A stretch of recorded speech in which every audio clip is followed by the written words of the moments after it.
क्या आपने कभी सोचा है कि अगर हमारे पास सूरज जैसा अनंत ऊर्जा का स्रोत धरती पर मौजूद हो तो हमारी दुनिया कैसी हो जाएगी?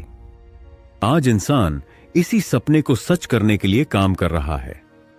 इस मिशन को नाम दिया गया है आर्टिफिशियल सन, यानी धरती पर मिनी सूरज। सूरज की असली ताकत उसके अंदर होने वाले न्यूक्लियर फ्यूजन रिएक्शन से आती है। जब दो हल्के परमाणु जैसे हाइड्रोजन के आइसोटोप्स ड्यूटेरियम और ट्रिटियम आपस में मिलते हैं तो एक भारी परमाणु बनाते हैं और इसके साथ ही बहुत बड़ी मात्रा में ऊर्जा निकलती है। यही प्रक्रिया सूरज को अरबों सालों से चमकने और हमें रोशनी और गर्मी देने की ताकत देती है। अब दुनिया के कई वैज्ञानिक और देश यही प्रक्रिया धरती पर दोहराने की कोशिश कर रहे हैं। चीन, अमेरिका, यूरोप, जापान और भारत जैसे देश फ्यूजन एनर्जी प्रोजेक्ट पर अरबों डॉलर खर्च कर रहे हैं, क्योंकि अगर यह सफल हो जाता है तो हमें न तो कोयले की जरूरत पड़ेगी, न तेल की, न गैस की और न ही खतरनाक न्यूक्लियर फिशन रिएक्टर्स की। चीन का ईएस्ट रिएक्टर, जिसे आर्टिफिशियल सन कहा जाता है, चीन ने 2021 में 70 मिलियन डिग्री सेल्सियस तक तापमान हासिल किया था, और वो भी 17 मिनट से ज्यादा समय तक। सोचिए, सूरज के केंद्र का तापमान लगभग 15 मिलियन डिग्री है और धरती पर उससे भी कई गुना ज्यादा तापमान बनाना वैज्ञानिकों के लिए कितना बड़ा चैलेंज है। लेकिन सिर्फ तापमान ही काफी नहीं है। इतने हाई टेम्परेचर पर हाइड्रोजन प्लाज्मा को काबू में रखना सबसे मुश्किल काम है।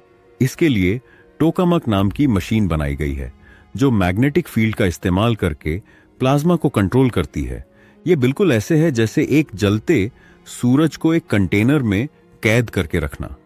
फ्यूजन एनर्जी का सबसे बड़ा फायदा यह है कि इसमें कोई कार्बन डाइऑक्साइड नहीं निकलती, मतलब पोल्यूशन खत्म। इसमें कोई रेडियो एक्टिव न्यूक्लियर वेस्ट नहीं निकलता जैसा फिशन रिएक्टर्स में होता है।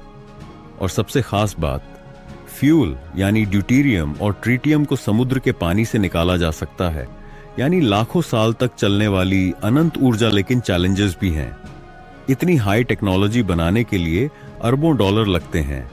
प्लाज्मा को लंबे समय तक स्टेबल रखना अभी भी मुश्किल है। मटेरियल्स को इतनी हीट और रेडिएशन सहने के लिए बनाना बेहद कॉम्प्लेक्स है। यही वजह है कि फ्यूजन रिएक्टर को कमर्शियल बनाने में अभी 20-30 साल और लग सकते हैं।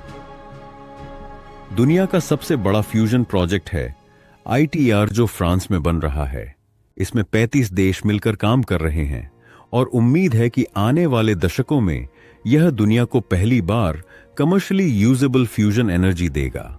सोचिए, अगर धरती पर सूरज जैसी ऊर्जा हमारे पास होगी तो न बिजली का क्राइसिस रहेगा, न एनर्जी वॉर्स होंगे, न क्लाइमेट चेंजर। देश के पास सस्ती और साफ एनर्जी होगी। Electric cars, space missions, industries, सबको अनलिमिटेड पावर मिल सकेगी। लेकिन कुछ लोग ये भी सवाल करते हैं, कितनी ताकत अगर गलत हाथों में गई तो इसका इस्तेमाल हथियार बनाने में भी हो सकता है। यही कारण है कि दुनिया बहुत सावधानी से इस टेक्नोलॉजी पर रिसर्च कर रही है।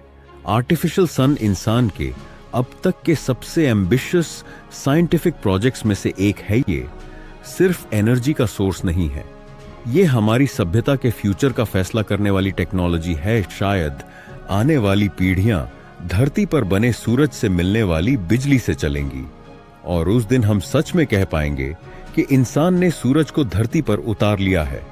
अगर आपको ये वीडियो पसंद आए तो लाइक, शेयर और सब्सक्राइब करना मत भूलें, ताकि हम आपको ऐसे ही कमाल के आइडियाज और अपडेट्स देते रहें।